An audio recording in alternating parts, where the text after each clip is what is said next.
12 Lessons on Facing Depression and Anxiety. 1. We should never go it alone. When we are depressed and anxious, we alienate ourselves and abandon our social lives. Not only that, but we often refrain from speaking about our problems with family, friends, or even our doctors. It is so important to be open and honest about your illness. This way you can avail yourself of loving help, support, and medical care. This makes all the difference when fighting a devastating illness like this. 2. We should only take baby steps. Rome wasn't built in a day, and depression and anxiety will not go away overnight. It takes time to get better, and the best way to approach this process is with baby steps. Focus on feeling a little bit every day. Sometimes it might be a case of 2 steps forward and 3 steps back, but with determination and a positive attitude, you can get better over time. 3. Positive thinking is possible. I have the first-hand experience of positive thinking in depression. It can be done and it is effective. I'm certain it prevented me from slipping further into depression, and it kept me in a place where I could function. Writing down positive affirmations and statements of gratitude are well documented to lift mood. Just because you're ill doesn't mean you won't benefit from this. 4.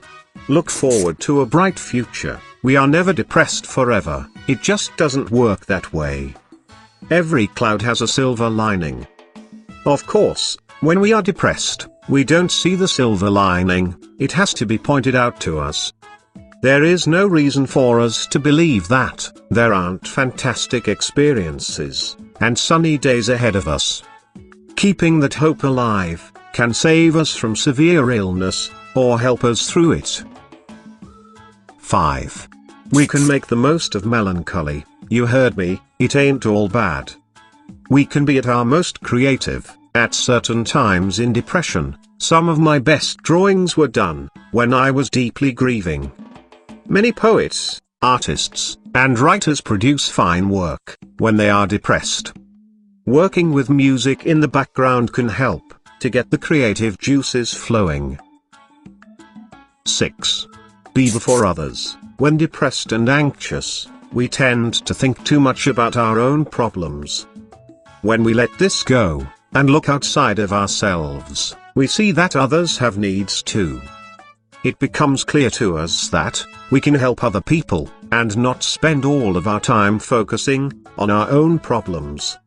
Now we have a sense of purpose and belonging. This helps with our self-esteem. There is great value in this principle when you are without direction and living with depression. 7. Retraining our thoughts is invaluable. Replacing negative thoughts with more positive and rational thoughts is invaluable when dealing with depression and anxiety. Cognitive behavioral therapy applies this principle, and many of us have benefited from putting it into practice. 8.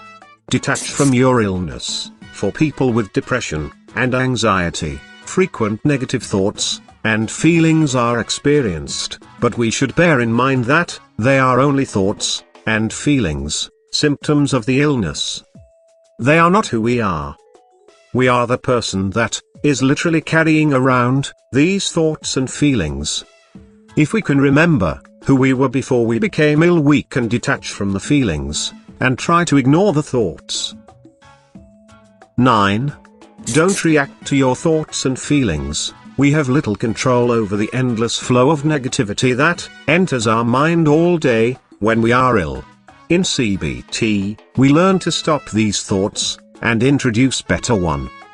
But we can also be careful not to react to them, thereby reducing anxiety and further negative feelings. This allows us to keep control. 10. We have endless inner strength. We have as much inner strength as we need to get us through every given situation. We just have to believe it. When we find our courage, we can do anything we want. Once, I was so ill I thought I was losing my mind. I dug deep down into my soul and found my inner strength. I made it out of that situation, because I believed I was strong enough to do it. 11. We are worthy. People who are depressed and anxious lose sight of how wonderful they really are. They lose all self-confidence, and they feel that they are not worthy. On recovery, we all realize that those feelings were just part of the illness, and nothing more. Thanks for watching. Subscribe our channel for more videos.